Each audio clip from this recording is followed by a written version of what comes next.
Gamtinių katastrofų filmai nuo seno yra labai populiarūs. Ir jūs tikrai esate žiūrėję ne vieną. Didžiulis žemės drebėjimas išvarto visą miestą, tsunamis paskandina gatves, lavos upės iš netikėčiausiu metu išsiveržusių ugnikalnį persekioja bėgančius žmonės, o pasirodęs tornadas siurbia viską, kas nepritvirtina prie žemės. Bet visi tie šiurpūs siužetai vystosi toli nuo Lietuvos. O gal kažkas tokio galėtų įvykti ir čia? Kodėl ne? Blogų orų čia, aišku, būna. Bet filmo vertus katastrofiškos stichijos yra labai mažai tikėtinos. Na, o apie labai stiprius žemės drebėjimus ir ugnikalnių išsiveržimus tikriausiai net nekalbame. Gal reikėtų pasikalbėti? Jei kurtume mokslinės fantastikos filmą, kokią katastrofą galėtume pritempti prie Lietuvos? Sveiki, su jumis tinklelį Parmanų mazgas ir aš Nuodų LT autorius Povilas Mažeika. Žiūrėdami filmus apie orų ir žemės gelmių aktyvumo sukeltas katastrofas, galime pagalvoti, kad Lietuvoje nieko panašaus niekada niekur niekaip negalėtų įvykti. Žinoma, ir čia kartais nukenčiame nuo labai prastų orų, bet tai yra nepalyginama su to, kas vyksta netokiuose ramiuose pasaulio kampeliuose. Na, juk Baltijos jūra nepakils į tsunamį ir nenuplaus Klaipėdos. Iš debesų nenusileis tornadas ir šakių gyventojų į Ozo šalį nenuneš. Visą tai būtų mokslinės fantastikos autorių fantazija. Tačiau mokslinės fantastikos žanras turi turėti tą mokslinį elementą. Ir aš pabandysiu jį jums pristatyti šioje tinklalaidėje. Nes visi tie tokie kone egzotiški neįmanomi scenarijai techniškai gali būti įmanomi. Gamtos moksluose tikriausiai nepasitaiko scenarijų, fenomenų ir panašiai, kurių tikimybė būtų griežtas nulis, įskaitant ir ugnikalnių išsiveržimą Lietuvoje. Apie tą hipotetinį filmą ir pasikalbėsime. Bet prieš tai pakviesiu jūs užsukti į šio įrašo prašymą, kur rasti kelias aktualias nuorodas. Tai yra nuorodos į Nuodų LT straipsnius, taip pat Nuodų LT socialinius tinklus ir Nuodų LT Contribui puslapį, kur galite tapti svetainės ir šios tinklaladės rėmėjais. Ačiū visiems, kurie renkasi palaikyti Nuodų LT projektą, visiems, kurie remia, komentuoja, giria, peikia ir taip toliau. Iš karto noriu perspėti, kad nežiūrėtumėte į visą tai per daug rimtai. Na, kalbam apie mokslinės fantastikos filmą. Aš jį pabandysiu paremti mokslininkų žodžiais ir tyrimais ir realiais faktais, tačiau vis tiek kalbame apie filmą, apie pramoginį žanrą ir, tiesiog nežiūrėkite į viską per daug rimtai. Bet pradėkime nuo orų reiškinių, kurių Lietuvoje tikrai būna, nuo tornadų. Tornadais įprastai vadiname milžiniškus sūkurius, kurie kasmet nusiaubia Šiaurės Ameriką. Regionas nuo pietų Dakotos iki maždaug Teksaso vidurio yra vadinamas tornado alėja, nes dėl susidarančio skirtingos temperatūros ir slėgio oro masių čia yra tinkamiausios sąlygos tornadams susidaryti. Ir jie čia kiekvienais metais sukelia labai rimtų problemų, griauna namus, plėšo medžius, griauna verslus ir žudo žmonės. JAV tornadai pražudo kelias dešimtis žmonių per metus. Pavyzdžiui, 2025 metais JAV tornaduose žuvo 67 žmonės. Tai yra labai didelis skaičius, turint omenyje, kad žmonės apie tornadus yra perspėjami, slepiasi rūsiuose ir yra pasiruošę jiems. Jie gyvena tornado alėjoje, todėl žino apie šį pavojų, todėl jam ruošiasi ir vis tiek žūsta tiek daug žmonių kiekvienais metais. Tačiau manoma, kad pats mirtiniausias tornadas JAV istorijoje, įvykęs 1925 metais, pražudė net 695 žmonės. Vienas tornadas pražudė 695 žmonės. Tačiau pats mirtiniausias tornadas jau pasaulio istorijoje įvyko net ne JAV, o Bangladeše 1989 metais. Statistika apie tą tornadą nėra pilna, bet manoma, kad jis galėjo pražudyti net iki 1300 žmonių. Tornadai yra vaizduojami pačiuose įvairiausiuose filmuose. Buvau užsiminęs apie Ozo šalies burtininką, bet tai buvo fantastika. Tai yra pasaka, o ne kažkas iš mokslinės fantastikos žanro. O štai 1996 Twister yra realistiškesnis ir gana gerai žinomas filmas su Helen Hunt, Billu Paxtonu ir keliais kitais garsiais aktoriais. Ar tornadų gali pasitaikyti Lietuvoje? Žinoma, jų čia pasitaiko gana dažnai. Tas 96 metų filmas lietuviškai vadinamas Viesulu, o Viesulas yra tornadas. Viesulas ir tornadas yra tas pats. Tiesiog Lietuvoje įvykstančius viesulus mes vadiname viesulais, o viesulus ją vadiname tornadais. Kaip man paaiškino meteorologas Gytis Valaika, Šiaurės Amerikoje dėl didesnių kontrastų tarp skirtingų savybių oro masių formuojasi galingesni viesulai, tai yra galingesni tornadai. Ir jų ten būna daug daugiau. Lietuvoje ir Europoje apskritai tokių didelių skirtumų tarp skirtingų oro masių nebūna, todėl dideli tornadai čia nesusidaro. Aišku, sakyti dideli tornadai, stiprus tornadai reiškia nepasakyti nieko. Tornado stiprumas kartais apibūdinamas per Fujito Persino skalę, joje F0 yra silpniausias tornadas, o F5 stipriausias.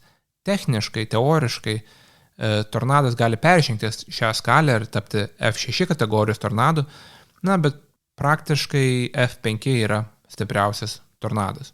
Šioje skalėje didžiausias dėmesys skiriamas žalai, kurią viesulas gali padaryti žmonių turtui. Aišku, yra ir detalesnių tornadų apibūdinimo būdų, bet toje Fujito Persino skalėje visi Lietuvoje įvykę viesulai tilptų toje žemiausioje pusėje. Tai yra, jie yra patys silpniausi. Pačių stipriausių, tai yra F3, F4, F5 kategorijų tornadų pas mus tiesiog nebūna. F3 kategorijos tornadas yra pasitaikęs Lenkijoje, beje, netaip jau toli nuo Lietuvos, bet Europoje oro srautų kontrastai yra nepakankamai dideli, o mūsų krašte dar ir šiaip vėsu, todėl patys stipriausi tornadai nesusidaro. O gal galėtų susidaryti? Jei kurtume mokslinės fantastikos filmą, ką mes ir aptarinėjame šioje tinklalaidėje, labai didelių užsigalvojimų nereikėtų. Klimatas keičiasi, ekstremalūs reiškiniai dažnėja, bet to istoriškai Lietuvoje yra buvę gana žiaurių, didelių nuostolių pridariusių tornadų. Stipriausių viesulų Lietuvos istorijoje laikomas 1981 metais, gegužės 29 dieną, Širvintose susidaręs tornadas. Jis, kaip įmanoma nustatyti, tikriausiai buvo arti viršutinės F2 kategorijos ribos, galbūt netgi beldėsi į F3 duris. Vienas žmogus tada žuvo, apie 30 buvo sužeista. Sovietai yra alergiški tiesai, todėl slėpė informaciją apie Širvintų viesulą, bet yra žinoma, kad jis apgriovė sviesto ir sūrių gamyklą, mažų mažiausiai apgadino 15 namų, apdaužė 30 automobilių, išvartė daug medžių ir padarė daug kitų ženklių nuostolių. Tokie ar net šiek tiek stipresni tornadai Lietuvoje yra įmanomi ir jei jie praslinktų per teritoriją, kurioje gyvena daug žmonių, yra daugiau pažeidžiamų struktūrų, pastatų, tai galėtų būti kino filmą primenanti ir labai liūdna katastrofa. Tornadų sirenų mes kaip JAV neturime, prie tokių stichijų nesame pripratę ir tai būtų labai bloga istorija. Tai yra įmanoma. Tornadai Lietuvoje nėra naujiena, net jei juos čia vadiname viesulais. Aišku, Lietuvoje pasitaiko ir kitokių ekstremalių orų reiškinių, kurie irgi tiktų filmo scenarijui. Geram filmui tiktų netgi nenuvalkiotas ekstremalios katastrofiškos krušos motyvas. Pavyzdžiui, ar žinojote, kad 1995 metais Liepos 10 dieną Kybartuose krito net 120 mm skersmens ledėkai. 120 mm skersmens. Tai yra 12 cm skersmens ledo gabalai. Tokia kruša tikrai gali ir vėl pasitaikyti. Be to, net ir dvigubai mažesni ledo gabalai gali būti labai pavojingi tiek žmonių turtui, tiek patiems žmonėms beje. Jei kurtume mokslinės fantastikos filmą, ką mes šią tinklalaidę ir bandome daryti, galėtume pridėti ir motyvą, kad pagalba neskubėjo atvykti po tokios krušos, nes kaip meteorologas Valaika man paaiškino, kruša yra labai lokalus reiškinys, vienas miestelio galas gali nežinoti, kad kitame krito kruša. Taip yra dėl to, kad kruša formuojasi tik specifinėje liūtinių kamuolinių debesų dalyje. Taigi scenarijaus autoriai galėtų sakyti, kad kruša suniokojo vieną atokesnį kaimą, o aplinkiniai gyventojai apie tai greitai nesužinojo ir į pagalbą neskubėjo atvykti. Taigi mūsų filmui tornadai tikrai tinka, kruša tikrai tinka ir įprasti reiškiniai tokie kaip škvalai, uraganai ir panašiai tikrai tinka. Netgi pūga labai gerai tiktų. O kaip žemės drebėjimai? Jie katastrofas vaizduojančiuose filmuose yra labai dažnas motyvas, garsių filmų šioje kategorijoje tikrai yra labai daug. Vienas garsiausių yra 1974 Earthquake su Charltonu Hestonu ir Eva Gardner. Bet tikrai yra ir daugiau naujesnių filmų, galbūt netgi žinomesnių mums. Pavyzdžiui, 2015 San Andreas yra labai žinomas filmas. Jūs tikrai žinote, kad Lietuvoje stiprių katastrofiškų žemės drebėjimų nebūna. Bet kodėl? Lietuva yra toli nuo tektoninių plokščių sandūrų.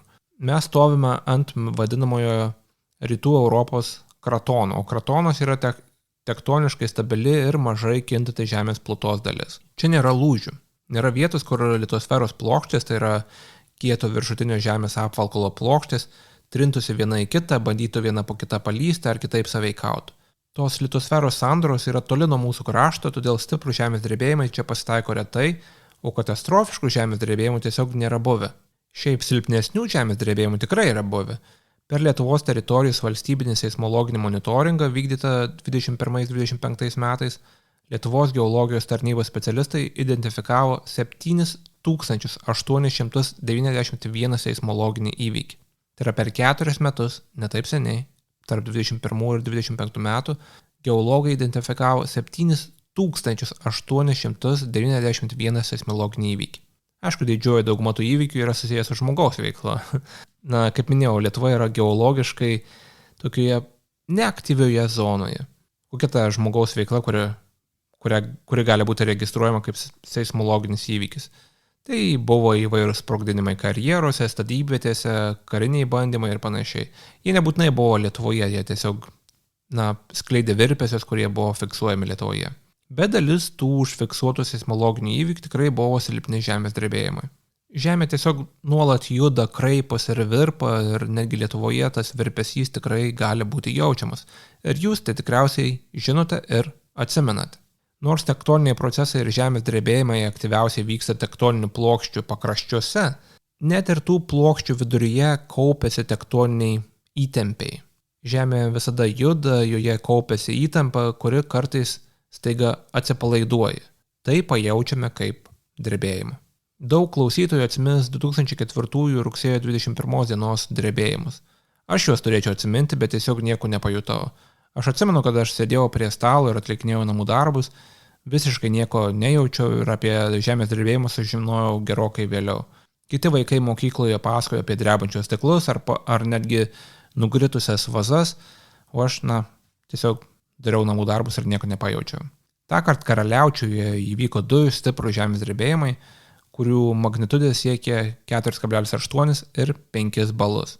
Bet panašaus stiprumo žemės drebėjimų Lietuva tikrai yra jutusi ir anksčiau. Pavyzdžiui, 1908 metais Latvijoje prie Daugpilio įvyko 4,4 balų magnitudės žemės drebėjimas. Visai netoli Lietuvos sienos, todėl tikrai drebėjo ir mūsų sienos pusėje. Be to, žemės drebėjimo virpesius galime pajusti būdami ir netgi gana toli nuo to drebėjimo epicentro. Pavyzdžiui, 1904 metais Oslo fjorde įvyko 5,4 balų žemės drebėjimas ir jo virpesiai buvo juntami Klaipėdos krašte. Net ir Rumunijoje Vrančius kalnuose įvykstantys žemės drebėjimai gali būti jaučiami Lietuvoje. Jie netgi nėra labai arti, bet jie gali būti jaučiami Lietuvoje. Net ir fiziškai kūnu, ne tik matavimo prietaisais. Tokie virpesiai Lietuvoje buvo juntami 77, 86 ir 90 metais. Grįžtant prie mūsų hipotetinio mokslinės fantastikos filmo apie katastrofą, kokio didžiausio žemės drebėjimo galėtume sulaukti Lietuvoje? Kad tai būtų filmo verta katastrofa, bet kartu ir tai būtų, mokslu pagrįstas faktas. Niekas to tiksliai negali išpranašauti. Tačiau tikriausiai maždaug 5 balų žemės drebėjimas yra įmanomas, jo tikimybė yra menka, bet jis tikriausiai yra įmanomas, o stipresniai jau tikriausiai nelabai. Tai žinome istoriškai. Kaip minėta, 5 balų žemės drebėjimas mūsų regione jau yra įvykęs, tai yra Karaliaučiuje, o 76 metais Osmusaro saloje Estijoje buvo išregistruotas net 4,75 stiprio žemės drebėjimas. Tai jau yra visai netoli tos 5 balų ribos. Taigi net ir labai seismologiškai neaktyvus mūsų regionas gali būti rimtai sudrebintas. Pakankamai stipriai, kad jūs tai pajustumėte. Bet yra viena problema. 5 balų žemės drebėjimas mūsų filmui netinka. 5 balų žemės drebėjimas tiesiog nėra katastrofiškas. Žmonės jaučia tokį drebėjimą, kabantys paveikslai pradeda siūbuoti, barška taurės indaujuje, bet pastatai neturėtų griūti. Nebent, aišku, jau ir taip yra nugriuvimo ribos, bet jau tai jie nėra susijęs su pačiu žemės drebėjimu. Stipresni žemės drebėjimai Lietuvoje teoriškai yra įmanomi, bet jau tam reikėtų kažkokių sunkiai įsivaizduojamų geologinių pokyčių. O geologiniai pokyčiai tiesiog greitai nevyksta. Mes tiesiog gyvename labai ramiame geologinėme regione. Arba galima sakyti nuobodžiame, jeigu esate ekstremalių pojūčių ir katastrofų mėgėjas, bet tokio geriau nebūti, nes katastrofos filmuose yra malonius, o realiame gyvenime tai yra kančia ir nuostoliai. Taigi žemės drebėjimas mūsų filmui tikriausiai netinka. Žemėje nieko, bet gal virš žemės kažką panašaus rastume. Gal Lietuvą galėtų atakuoti ateiviai. Ateiviai gal ne, čia jau būtų toliau nuo mokslo ir arčiau fantastikos, tačiau Lietuvoje gali pasitaikyti meteoritų kritimų. Yra populiarių filmų, kuriuose katastrofą sukelia ar gali sukelti būtent meteoritai. Aišku, 98-ųjų Armageddon su Bruce'u Willisu yra garsiausias filmas apie meteoritą. Klausimas, ar meteoritas galėtų įsirėžti į Lietuvą ir sukelti katastrofą? Ir taip, galėtų. Tikimybė yra labai maža, bet tik dėl to, kad Lietuva yra labai mažas taikinys. Na, jeigu meteoritas pataikys į Žemę ir sukels katastrofą, tikimybė, kad tai įvyks Lietuvoje yra labai maža, nes tiesiog, Lietuva yra labai maža.